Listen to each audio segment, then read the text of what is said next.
Karena kita telah melihat bahwa dosalah yang telah melahirkan tipu muslihat dan dosa adalah sebuah narkotika. Dosa hanya menghasilkan sensasi dan ilusi, semacam tipu daya yang dipercayai seseorang yang membuat kita menjadi linglung. Firman Tuhan menusuk dan mulai menyatakan kebenaran. Saudara pendengar, bersama dengan saya, Oti Priambodo, dalam program Jalan 66. Senang sekali karena dapat mempersembahkan program yang memberikan pengetahuan Alkitabiah dan menyuguhkan kepada kita jalan keselamatan. Rangkaian pembelajaran kali ini terambil dari kitab Ibrani dan kita akan lanjutkan pada pasal yang keempat. Tema kita kali ini adalah Inilah Perhentian yang Sejati. Dan Pak Yohanes akan menunjukkan kepada kita bahwa jika kita mencoba untuk memahami hidup tanpa ingin memahami Allah, semua adalah kesia-siaan. Mari kita dengarkan bersama dan kita akan memperhatikan dengan seksama. Saudara, di dalam firman Tuhan dituliskan seperti ini. Sebab itu, baiklah kita waspada, supaya jangan ada seorang di antara kamu yang dianggap ketinggalan, sekalipun janji akan masuk ke dalam perhentiannya masih berlaku. Karena kepada kita diberitakan juga kabar kesukaan, sama seperti kepada mereka. Tetapi firman pemberitaan itu tidak berguna bagi mereka, karena tidak bertumbuh bersama-sama oleh iman dengan mereka yang mendengarnya. Sebab kita yang beriman akan masuk ke tempat perhentian seperti yang ia katakan, sehingga aku bersumpah dalam murkaku, mereka takkan masuk ke tempat perhentianku. Sekalipun pekerjaannya sudah selesai sejak dunia dijadikan. Sebab tentang hari ketujuh pernah dikatakan di dalam suatu nas. Dan Allah berhenti pada hari yang ketujuh dari segala pekerjaannya. Dan dalam nas itu kita baca, mereka takkan masuk ke tempat perhentianku. Karena penulis kitab Ibrani ini berbicara kepada orang kelompok Yahudi yang mengenal betul perjanjian lama. Ia melanjutkan perenungan ini yang berbicara mengenai Mazmur 95. Dan sekarang ia mulai berbicara mengenai hari Sabat atau hari perhentian. Gagasan mengenai istirahat sangatlah kita kenal ya, dan dalam hukum Alkitab, orang-orang hanya bisa bekerja selama 6 hari. Namun pada hari yang ketujuh mereka harus berhenti. Jadi penulis kitab ini mulai membahas gagasan ini dan berkata, perhatikanlah, ada sebuah janji di masa lampau, yaitu bahwa kita pada suatu hari nanti akan bisa masuk ke dalam perhentian Allah. Dan apa yang dimaksud dengan perhentian ini, saudara? Nah, secara literal, ini bukanlah sebuah perhentian seperti Sabat yang disampaikan dalam hukum Taurat, karena bukan ini yang menjadi poinnya di sini. Kemungkinan lain yang bisa muncul di sini adalah bahwa perhentian ini adalah perhentian yang menjadi tujuan orang-orang dan mereka akan menerimanya, yaitu setelah mereka sampai ke tanah Kanaan. Jadi kita perhatikan ayat 11, ia menyebutkan sebagaimana yang dikutip dalam Mazmur 95 yang berkata bahwa mereka tidak akan masuk ke dalam perhentian Allah karena mereka tidak percaya dan berdosa atas ketidakpercayaan itu. Penulis mengkaitkan hal ini tidak langsung kepada perhentian setiap orang, namun kepada perhentian Allah. Ini kita garis bawahi. Dan inilah yang menjadi pendukung apa yang dikatakan dalam ayat 4 yang berkaitan dengan Kejadian pasal 2 ayat 2 yang berkata bahwa Allah beristirahat setelah segala sesuatu yang telah ia lakukan. Jadi janji peristirahatan bagi para umat Allah sesuai dengan bagian ini, yaitu dalam kitab Ibrani pasal 4 ini adalah bahwa Allah sendiri juga beristirahat. Dan jika kita memahami undangan ini, kita perlu juga membagikannya kepada orang lain ya. Jadi ini merupakan sesuatu yang jelas di sini. Sebagaimana kita akan melanjutkan pembacaan kita, ayat 6. Jadi sudah jelas bahwa ada sejumlah orang yang akan masuk ke tempat perhentian. Sedangkan mereka yang kepadanya lebih dahulu diberitakan kabar kesukaan itu tidak masuk karena ketidaktaatan mereka. Sebab itu ia menetapkan pula suatu hari, yaitu hari ini, ketika ia setelah sekian lama berfirman dengan perantaraan Daud seperti dikatakan di atas, pada hari ini jika kamu mendengar suaranya, janganlah keraskan hatimu. Semua gagasan ini merupakan sebuah skenario dalam konteks Keluaran dan yang dibahas kembali dalam Mazmur pasal 95. Ini sekarang diaplikasikan dalam konteks Ibrani juga ya. Dan bukti yang menunjukkan bahwa peristirahatan ini juga belum tergenapi dalam perjanjian lama bisa kita lihat dalam hal-hal selanjutnya. Karena kita melihat dalam pasal 4 ayat 8, sebab andai kata Yosua telah membawa mereka masuk ke tempat perhentian. Nah, mari kita perhatikan. Pasti Allah tidak akan berkata-kata kemudian tentang suatu hari lain. Dan yang dimaksud di sini Mazmur 95. Jadi masih tersedia suatu hari perhentian, hari ke-7 bagi umat Allah. Sebab barang siapa telah masuk ke tempat perhentiannya, ia sendiri telah berhenti dari segala pekerjaannya. Sama seperti Allah berhenti dari pekerjaannya. Apa yang merupakan fokus di sini? Bahwa ada sebuah konsep akan hari perhentian yang maksudnya bukan untuk menjaga hari Sabat. Bukan. Konsep baru mengenai perhentian ini tidak ada kaitannya dengan masuk ke dalam tanah perjanjian atau Kanaan. Namun ini adalah hari peristirahatan Allah.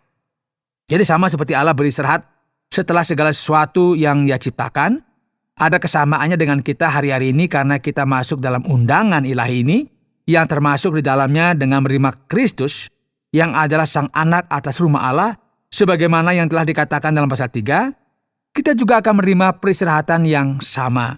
Dan ini adalah istirahat dari perbuatan kita, dalam arti bahwa perbuatan baik kita tidak bisa menyelamatkan kita dan tidak bisa diperhitungkan sebagai sebuah amal yang diperhitungkan untuk kita mendapatkan kasih karunia Allah. Dan ini adalah waktu untuk berhenti dan berpikir, saudara, sesuai dengan konteks orang Yahudi yang mengetahui hukum Taurat.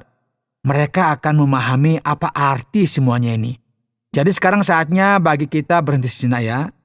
Dari cara pikir kita yang berpikir bahwa kita bisa beristirahat atau menerima keselamatan dalam keadaan apapun. Hanya dengan melakukan pekerjaan baik. Kita akan beristirahat dari pekerjaan kita. Karena Kristus telah menyelesaikan tugas yang diperuntukkan bagi kita. Oleh sebab itu sangat menarik. Di dalam ayat 11 kita perhatikan. Karena itu baiklah kita berusaha untuk masuk ke dalam perhentian itu supaya jangan seorang pun jatuh karena mengikuti contoh ketidaktaatan itu juga. Jadi paralel dengan perjanjian lama pada zaman Keluaran, hal ini ditetapkan. Setiap orang yang tidak percaya, yang tidak taat, tidak diizinkan untuk masuk ke tanah Kanaan. Masih ingat ya? Nah, sama seperti sekarang. Setiap orang yang tidak percaya dan yang memilih untuk tidak mentaati firman Tuhan, mereka tidak akan masuk ke dalam peristirahatan Allah yang telah digenapi di dalam Kristus, istirahat dari semua pekerjaan dan usaha kita. Jadi untuk mengakhiri hal ini, pasal 4 dari ayat 14 dan seterusnya akan mengubah subjek ini. Jadi inilah mengapa kita akan mengakhiri refleksi kita di ayat 13. Dan firman Tuhan kemudian akan mengatakan, sebab firman Allah hidup dan kuat dan lebih tajam daripada pedang bermata dua manapun. Ia menusuk amat dalam sampai memisahkan jiwa dan roh, sendi-sendi dan sumsum. Ia sanggup membedakan pertimbangan dan pikiran hati kita. Mengapa penulis kitab Ibrani mengutip ayat terkenal ini? Yaitu ayat yang secara spesial berbicara mengenai firman Tuhan yang hidup dan kuat. Karena ia sedang memberikan komentar atas segala sesuatu ini berdasarkan kitab Keluaran. Dan khususnya kalau kita perhatikan Mazmur 95 ayat 7-11. Jadi dengan kata lain ia sedang berkata, perhatikanlah di sini, aku menunjukkan kepadamu bahwa Kristus lebih besar dari hari Sabat. Dan di manakah kita menemukan bukti dari hal ini? Di dalam firman Tuhan. Firman Tuhan itu hidup dan kuat. Dan hal ini menyatakan kepada kita ketidakpercayaan. Menyatakan kepada kita ketaatan. Menyatakan kepada kita kuasa dari rencana Allah. Untuk kita mengerti dan lakukan mengenai karya Allah dalam kehidupan kita di seluruh ruang lingkup sejarah. Yaitu apa, saudara? Sejarah keselamatan. Yang menghakimi pikiran dan hati kita. Ini merupakan sebuah poin yang baik. Menjadi referensi untuk mengarahkan kita. Yang menyatakan sebuah jalan yang benar. Dan untuk membuktikan hal ini sang penulis mengatakan, dan tidak ada suatu makhluk pun yang tersembunyi di hadapannya, sebab segala sesuatu telanjang dan terbuka di depan mata Dia, yang kepadanya kita harus memberikan pertanggungjawaban. Jadi, dalam kata lain, firman ini sangat serius dan layak untuk kita pertimbangkan. Karena kebenarannya adalah jika kita tidak memberikan perhatian yang benar mengenai Sang Kristus yang agung ini, Sang Juru Selamat. Allah yang menjelma menjadi manusia. Maka kita akhirnya akan mempertanggungjawabkan ketidaktaatan dan ketidakpercayaan kita kepada Allah. Firman yang terdapat dalam kitab Ibrani ini adalah sebuah firman yang serius. Firman ini kembali memberikan nasihat dan arahan. Dan ini semua sangatlah penting dalam kehidupan kita, bagi keselamatan kita, dan supaya kita tetap ada dalam keselamatan ini yang diberikan kepada kita secara cuma-cuma oleh Tuhan kita, Yesus Kristus. Anda sedang mendengarkan Jalan 66 dalam rangkaian pembahasan Ibrani pasal yang keempat yang telah dijelaskan oleh Pak Yohanes dengan topik Inilah Perhentian yang Sejati. Baiklah, sekarang kita akan sampai kepada sesi tanya-jawab. Hari ini tema kita cukup santai, dan sebagaimana yang disampaikan oleh Pak Yohanes mengenai istirahat dalam bagian pasal yang keempat kitab Ibrani. Apakah ini kaitannya dengan istirahat setelah kematian, Pak Yohanes? Apakah kita juga artinya akan ke surga dan bermain harpa di sana? Istirahat yang bagaimanakah yang dimaksudkan dengan firman Allah di sini, Pak Yohanes? Ya, saya senang sekali karena Bapak tadi menanyakan hal ini ya, karena banyak orang ketika mereka mendengar tentang ini dan membayangkan perhentian Allah, mungkin mereka mulai menggambarkan bahwa kita ada di sorga. Dengan pohon palem sorgawi, ya ada pantai yang indah, kemudian kita ada minuman-minuman juga yang diminum oleh para malaikat, dan mengagumi keindahan alam. Namun, bukan ini yang dimasukkan. Ya, kita perlu memperhatikan bagian ini dengan cara yang benar. Perhentian atau istirahat yang dimasukkan di sini berkaitan dengan istirahat bagi umat Allah yang telah hidup sekian lama dengan segala masalah dan pencobaannya, dengan sebuah harapan bahwa suatu hari nanti kita bisa beristirahat dari pergulatan dan pergumulan hidup. Dan pergulatan atau pergumulan utama yang berkaitan dengan hubungan kita dengan Allah, hubungan yang pada akhirnya adalah keselamatan. Jadi bagaimana kita bisa mencapai keselamatan ini? Bagaimana kita bisa memperbaiki hubungan kita dengan Allah? Ada banyak jalan yang sudah dicoba oleh manusia di sepanjang sejarah. Dengan sebuah harapan untuk dapat menerima hal ini, manusia telah mencoba ritual, praktek-praktek keagamaan, dan perbuatan baik. Di sini segala satunya jelas. Ayat 10 dituliskan, bisa perhatikan di sananya. Gagasannya adalah untuk beristirahat atau mendapat perhentian dan menyerahkan segala usaha dan amal kita supaya kita ada dalam sebuah perjanjian, hubungan dan keintiman dengan Allah, menerima keselamatan dan kehidupan kekal yang berasal dari Dia. Jadi sekarang dalam perhentian Allah, ada banyak lagi pekerjaan yang termasuk di dalamnya yang kini muncul. Dalam kehidupan kekal, kita tentu akan memiliki beberapa aktivitas. Perhentian ini tidak berarti berhenti secara fisik atau diam saja dan tidak melakukan apa-apa. Yang dimasukkan di sini adalah arti yang berkaitan dengan keselamatan. Jadi pendengar yang dikasihi Tuhan, secara khusus yang setia mengikuti acara Jalan 66, ini mulai lagi belajar sebuah kata baru yang memiliki arti yang berkaitan untuk keselamatan dan bukan istirahat dalam pengertian liburan. Ya, gagasan ini memiliki arti yang lebih kontemporer lagi. Jadi, ini adalah perhentian dari peperangan melawan daging dan dosa, begitu Pak Yohanes? Ya, itu juga ya, memang ada kaitannya dengan ini dan kita akhirnya bisa beristirahat, ada dalam perhentian dan berhubungan dengan gagasan berkaitan dengan keselamatan tentunya ya. Kita akhirnya akan aman setelah melewati sungai, sebagaimana dituliskan dalam sebuah himne kuno, aman tanpa harus takut akan apapun juga. Jadi ini juga merupakan sebuah realita yang melibatkan sejarah.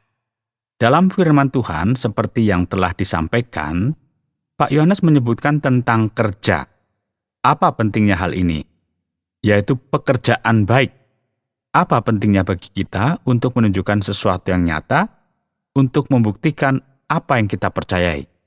Ya Pak Oti, ini merupakan sesuatu yang sangat penting ya. Kita memiliki masalah dalam konteks Yahudi yang hanya bisa diaplikasikan dalam konteks Yahudi. Dan ini sebuah usaha untuk mencoba mendapatkan poin ekstra dari Allah. Jadi maksudnya bagaimana ya? Ya, gagasannya adalah seseorang akan mencoba untuk melakukan beberapa hal yang sepertinya menyogok Allah. mencoba untuk mendapatkan poin dan amal demi Allah. Gagasan ini sangat ditolak dalam Perjanjian Baru karena kita tidak memiliki apa-apa untuk dapat kita tawarkan kepada Allah. Karena segala perbuatan baik kita adalah sesuatu yang tidak sempurna. Segala perbuatan kita telah tercemar oleh dosa. Kasus kita bukanlah kasus dari seorang yang dalam posisi netral saja. Situasi kita sebagai manusia adalah bahwa kita dalam sebuah ICU. Kita tidak pernah bertanya seseorang perlu ke rumah sakit yang perlu ke ICU untuk melakukan apapun. Orang perlu pertolongan segera mungkin. Langsung dilarikan.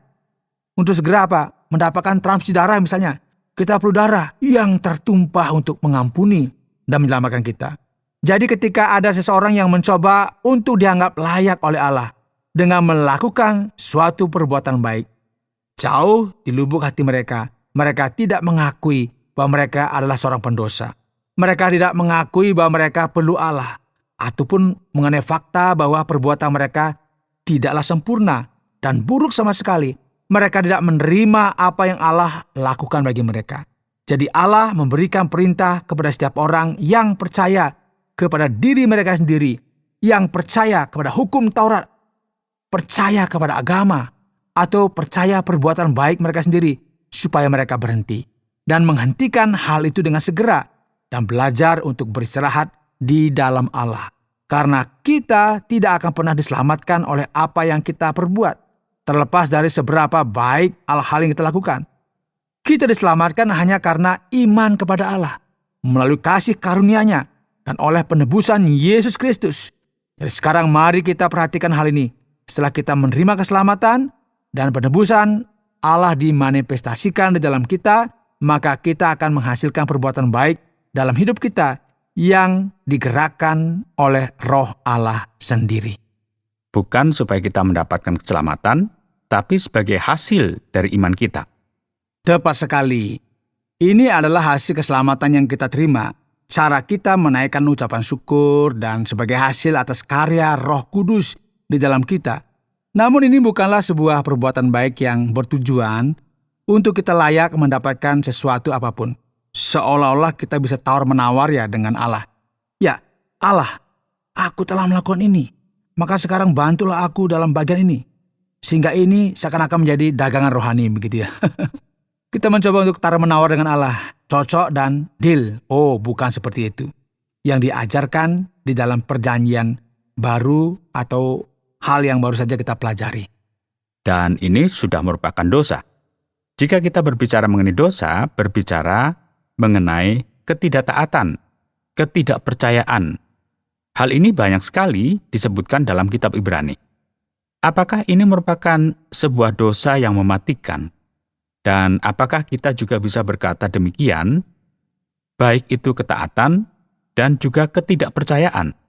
Apakah Pak Odi tahu, ini merupakan sesuatu yang setiap orang ingin ketahui. Apakah ada dosa yang lebih besar daripada dosa lain? Atau yang lebih serius? Apakah ada dosa yang lebih jahat? Misalnya, hari ini saya bertengkar dengan orang tua saya karena saya tidak suka menu makanan yang disajikan.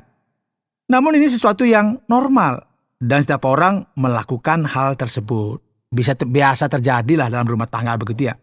Jadi ini bukanlah sesuatu yang serius ya. Jadi sekarang ada seorang yang saya kenal misalnya, ia berkelahi dan mengakibatkan sepupunya terluka. Wah, ini merupakan sesuatu yang sangat serius. Dan ketika datang waktunya untuk kita mencoba memahami apa yang benar-benar serius, apa yang benar-benar merupakan dosa yang parah, kebanyakan orang, dan mari kita perhatikan. Karena ini menarik ya, kebanyakan orang berpikir dosa yang parah misalnya adalah membunuh, mencuri, atau melakukan sesuatu yang salah secara seksual, atau misalnya dengan menggunakan obat-obat terlarang. Kita juga takut kepada orang-orang yang dipinggirkan, atau orang-orang yang melakukan hal-hal yang aneh. Namun bagian ini, demikian juga dengan bagian lain dalam Perjanjian Baru, akan menunjukkan kepada kita bahwa masalah yang paling parah yang dimiliki oleh manusia bukanlah masalah itu sendiri. Namun masalahnya adalah rasa segan mereka dalam menerima pengobatan. Dan mereka tidak mau berobat ke dokter. Ini masalahnya. Saya telah melihat ada banyak orang yang memiliki masalah kecil dengan kesehatannya karena sebenarnya mereka menolak untuk berbuat sesuatu terkait dengan kesehatannya, sehingga masalah mereka menjadi semakin parah. Jadi ketidaktaatan yang dimasukkan di sini adalah peringatan akan ketidaktaatan mereka terhadap firman Allah. Dan ketidakpercayaan ini adalah dengan memandang rendah firman Tuhan. Jadi dosa manusia sebenarnya yang merupakan dosa yang paling parah itu di sini. Dosa keraguan-raguan, ketidakpercayaan, menolak penebusan, menolak pengobatan atas keselamatan yang Allah telah tawarkan kepada kita untuk membebaskan kita dari masalah dosa. Dan mudah sekali bagi kita pahami. Jika seseorang menolak untuk pergi ke dokter dan menolak untuk minum obat, maka flu yang tadinya biasa menjadi semakin parah lama-lama mohon maaf bisa menyebabkan kematian. Masalahnya bukan apa yang buruk yang telah dilakukan oleh orang tersebut, namun masalahnya adalah karena mereka menolak untuk melakukannya guna menyelesaikan masalah tersebut. Orang yang bersih bukanlah orang yang tidak pernah kotor, namun orang yang bersih adalah orang yang senantiasa membasuh dirinya. Dan kita hanya bisa dibasuh dan dibersihkan hanya melalui siapa? Ya, Tuhan kita, Yesus Kristus yang sudah mengampuni dosa-dosa kita. Ada banyak orang mencoba untuk membuat perbedaan antara dosa kecil dan juga dosa besar. Benarkah begitu? Tetapi tadi disampaikan bagaimana dosa yang kecil ini bisa menjadi sebuah masalah yang besar. Mari kita coba melihat pada ayat yang ke-12. Kita akan melakukan biopsi di sini. Manusia, apakah mereka ini dibagi menjadi tubuh, jiwa, dan roh? Dan bagaimana Allah membuat pemisahan antara tubuh dan roh, Pak Yones?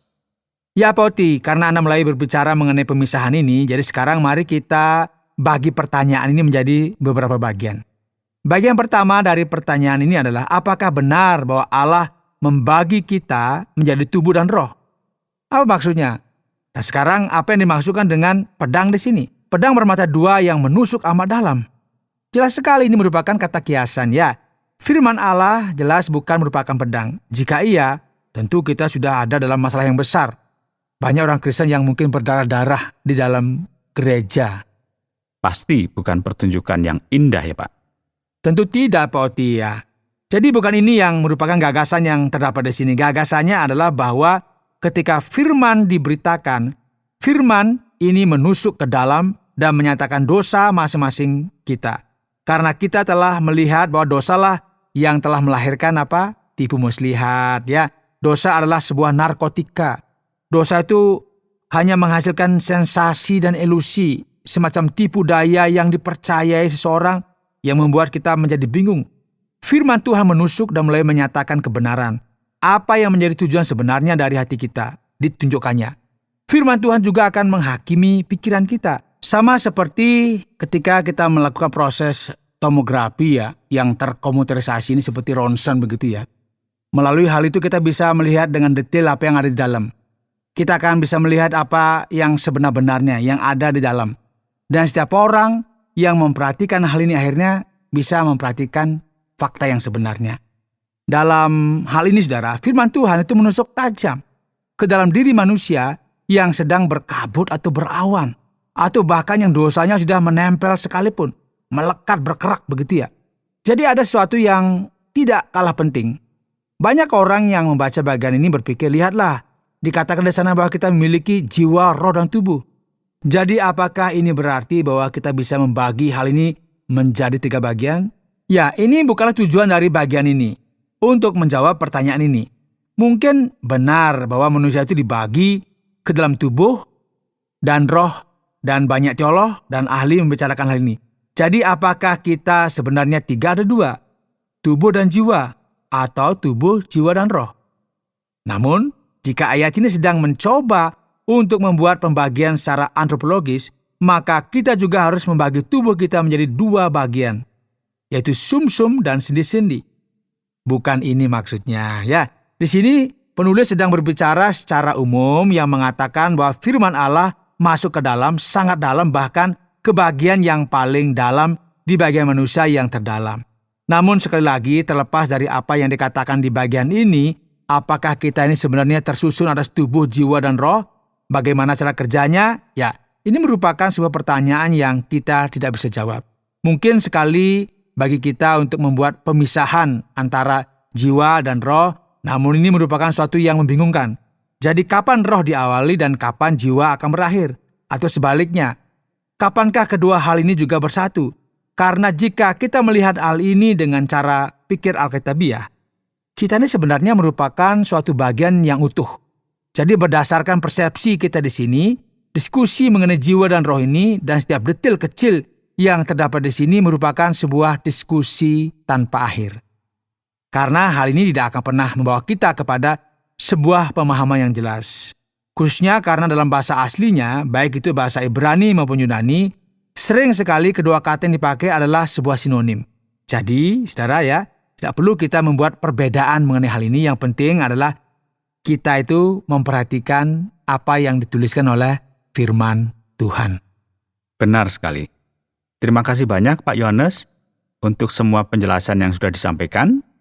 Dan kini saatnya kita akan belajar supaya kita juga tahu bagaimana kita bisa mengaplikasikan dalam setiap kehidupan kita sehari-hari. Saudara, setelah kita belajar dengan seksama mengenai ini adalah peristirahatan yang sesungguhnya dalam Ibrani pasal 4 ini, sekarang tiba saatnya untuk kita belajar bagaimana kita mengaplikasikan hal ini dalam kehidupan sehari-hari. Kebenaran yang kita bisa peroleh dari bagian ini, dari pelajaran kita ini adalah bahwa firman ilahi menyatakan kebenaran. Salah satu kesulitan dalam proses komunikasi ini adalah hadirnya suara-suara dan hal-hal lainnya yang menghalangi kita untuk memahami dengan benar apa yang sedang dikatakan. Ketika kita mencoba untuk memahami diri kita sendiri, mencoba untuk berkomunikasi dengan diri kita sendiri, ada banyak masalah yang muncul yang membuat kita sulit untuk memahami. Banyak orang menderita karena mereka tidak bisa memahami diri mereka sendiri. Firman Allah adalah cara untuk kita menyatakan kebenaran tentang siapa kita sebenarnya, apa yang kita lakukan di sini, dan apa yang Allah nyatakan kepada kita mengenai rahasia di hati kita. Ingat saudara, mari kita berbalik kepada firman Allah dan Anda akan memahami siapa Anda dan apa yang sedang Anda hadapi. Saudara pendengar, karena waktu yang tidak memungkinkan, kita akhiri program Jalan 66 kali ini. Kami menantikan Anda untuk tetap mengikuti pelajaran berikut dalam lanjutan pembelajaran Alkitab yang memberikan pelajaran menyeluruh tentang firman Tuhan. Jika Anda memiliki pertanyaan atau berespon terhadap topik berhubungan dengan program ini, silakan menyampaikan melalui WhatsApp ke nomor 081 333 777 386. Terima kasih atas perhatian Anda.